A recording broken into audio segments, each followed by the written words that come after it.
had soup a lot, but I feel like anytime I eat soup, I just feel like it's so salty. There's a lot of sodium. You're okay with that? I'm okay with low sodium soup. Okay. Like Progresso? I mean, what soups do you buy? Oh, I'll buy like Amy's. I buy a lot of Amy's, but also soup does have a lot of salt in it.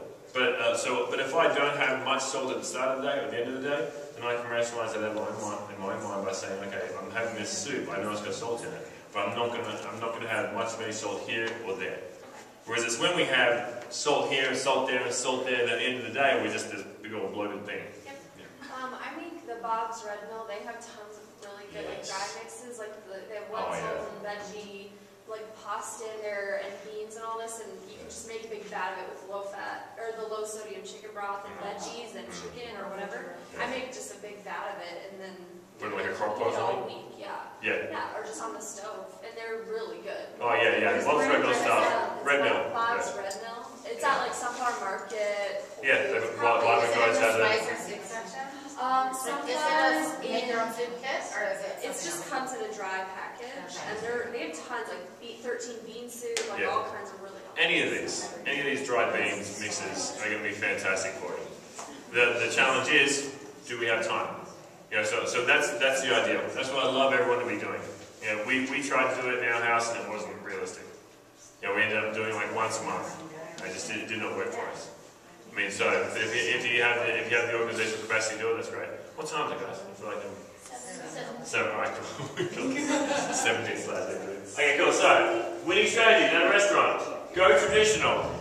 Okay? If I go traditional, if I go to like, you know, say like an authentic Italian restaurant, as opposed to say Olive Garden, I'm going to get, you know, foods that are smothered in tomato sauce, that's being, you know, simmered by some old lady with a few teeth, right?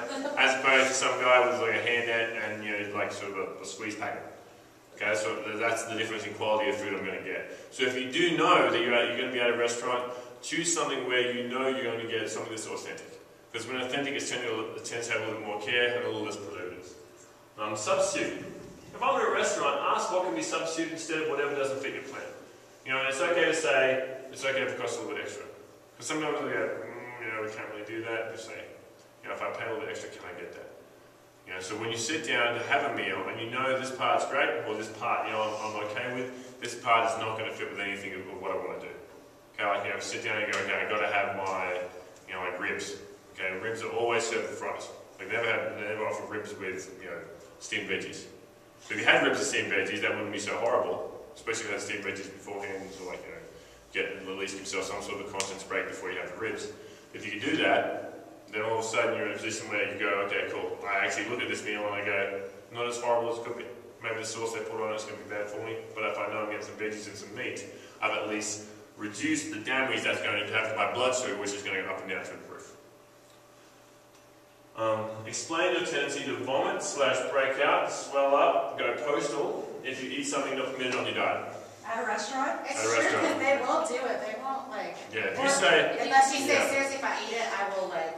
I've done that many times because a lot of times you're like, don't put a lot of oil, and it still comes with oil. Okay, so what is since because I can talk about my experiences doing it, but you know I'm held with different set of rules than you guys. What's your experience with that? Well, I know if you don't say something like that, it will, you know, they'll forget, and they'll say, oh no, I told them not to put oil in it, but you know, really it is. Yeah. Or a little couple peanuts might be in there, and you'd ask for none. You know, whatever it is you don't ask for, they don't want to take it seriously. And so, but do they treat you like some sort of leper when you ask for it? Oh no, not at all. No. I didn't think so. No, they're like, thanks for telling me, because they don't want to get in trouble. Yeah. Yeah. So if you can say that, or you know, doctor's orders, yeah. My thing is I'm not a doctor, I just play on TV. I have a really bad allergy. I end up in the hospital if that's in my meal, and they're like, oh, okay.